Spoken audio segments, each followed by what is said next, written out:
Parmi toutes les infractions pour lesquelles vous êtes renvoyé devant la juridiction,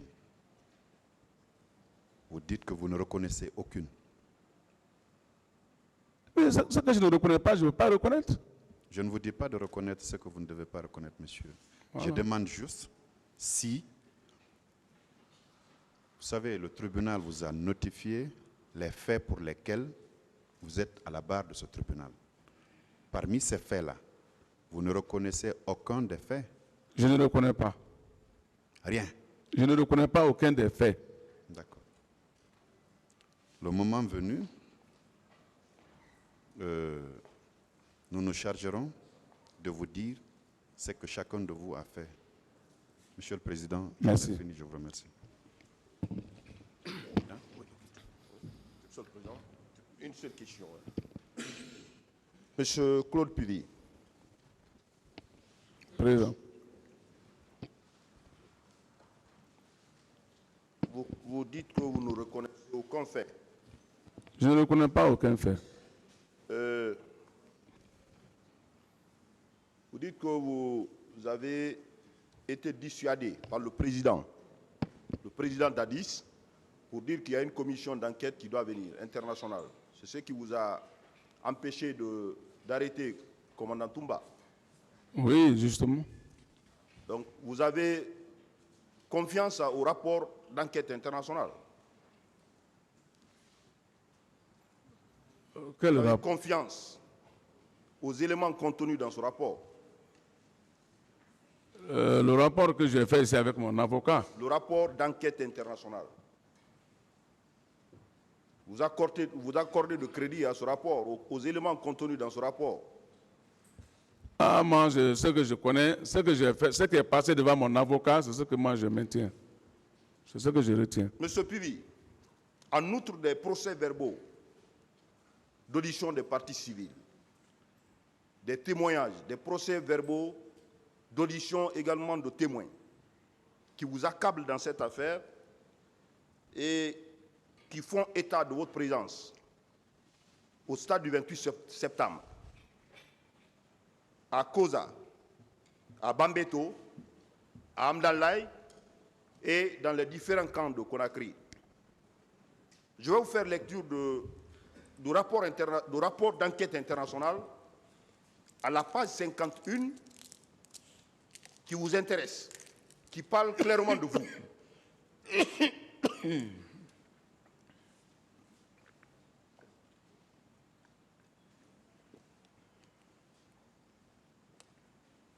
Qui parle clairement de vous, et la commission toutefois reçu des informations concernant la présence du capitaine Pivy en compagnie de ses hommes dans les environs du stade à partir de 11 heures.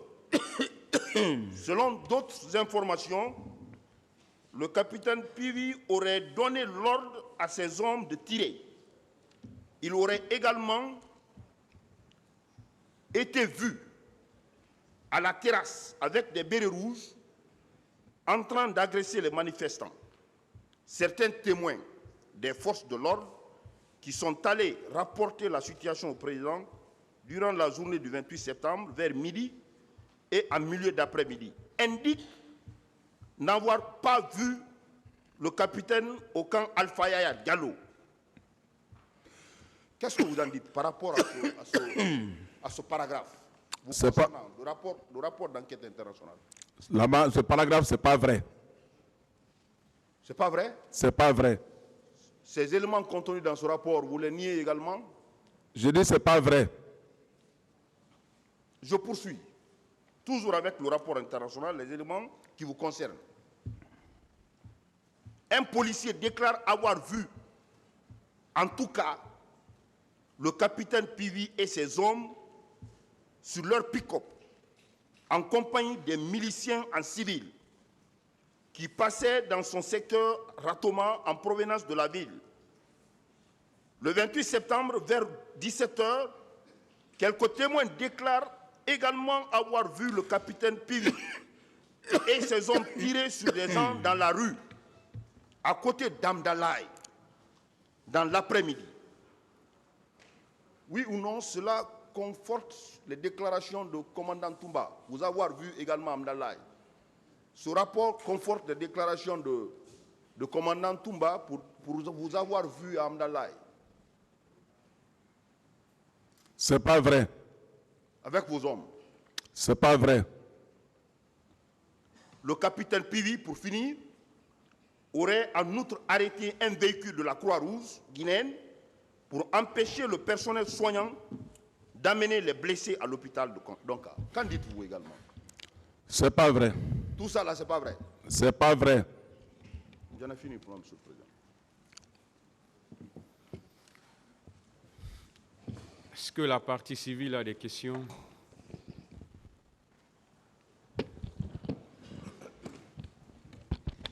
Merci, Monsieur le Président. Honorable assesseur, nous avons effectivement quelques questions, puisque au cours de l'interrogatoire de M. Claude Pivi, beaucoup d'informations ont été apportées à cette barre et qui contredisent quelquefois les déclarations qui ont été tenues par M. Toumba Diakité. Donc nous avons quelques questions de consolidation qu'on aimerait poser. M. Claude Pivi, vous avez reconnu ici à la barre que votre ministère était un ministère sans portefeuille. Il vous a fallu beaucoup de temps pour admettre qu'en réalité, ce poste ne vous a été accordé qu'en récompense des efforts que vous avez fournis. Mais finalement, vous convenez avec nous que c'était un ministère c'était une coquille vide. Qu'en réalité, ce poste de ministre chargé de la sécurité présidentielle était en réalité un bras armé du régime en place pour réprimer toute voix dissonante. Cela, je pense que le tribunal... s'il vous plaît. Oui, Monsieur le Président, j'en viens aux questions. Vous avez parlé de cette mission de Manéa. Vous avez indiqué qu'elle vous avait été ordonnée le 25 septembre. Pourquoi alors avoir attendu jusqu'au 28 septembre, jour fatidique, pour vous rendre, soi-disant, à Manéa pour exécuter cette mission? Pourquoi?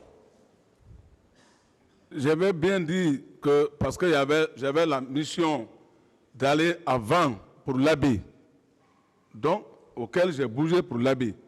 Donc j'ai dit que quand je quitte la mission de l'Abbé, là je vais maintenant exécuter la mission là.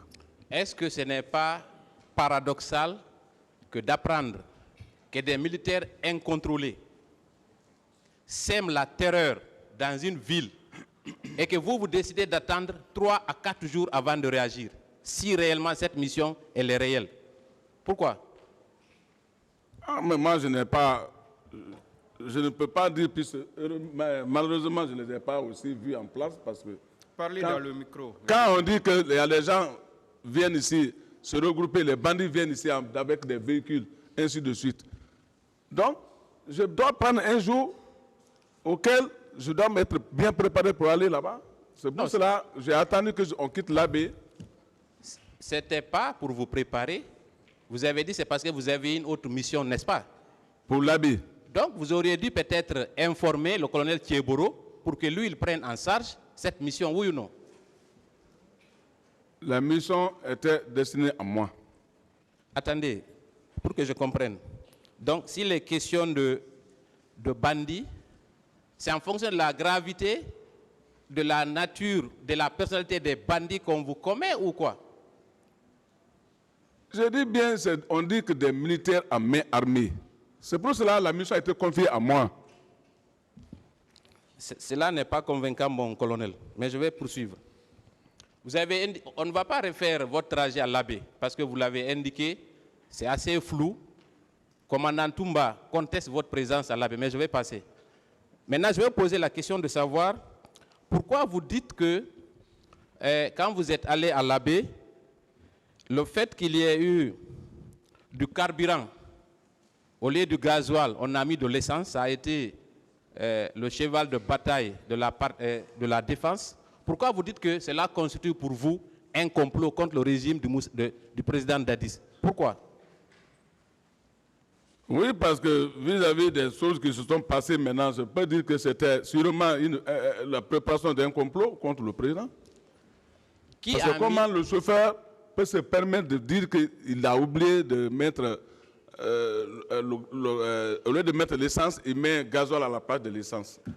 Mais quand il fait ça avec un chef de l'État, ça c'est des questions. Est-ce que vous étiez présent au moment où le pompiste a changé, comment on appelle, a mis du gasoil au lieu de l'essence? Vous étiez présent sur les lieux? Non. Alors pourquoi vous dites que c'est un complot? Mais non, là où on était en communication. Il y avait certains des hommes aussi qui étaient autour. Est-ce qu'il y a eu des arrestations suite à ce soi-disant complot? Ah, nous, on faisait nos enquêtes. On faisait les enquêtes. Ah bon?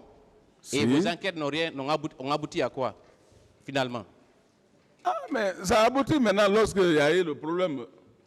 Quand il y a eu des problèmes, là, on a compris que voilà, vraiment peut-être que ces gens-là, ce n'est pas aujourd'hui maintenant qu'ils ont commencé leurs problèmes.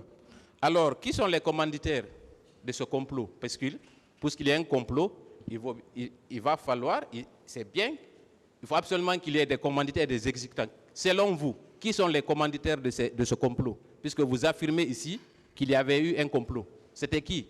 Mais les commanditaires, c'était le commandant Toumba, plus ses alliés qui étaient les degrés qui étaient au camp Makambo. Donc, les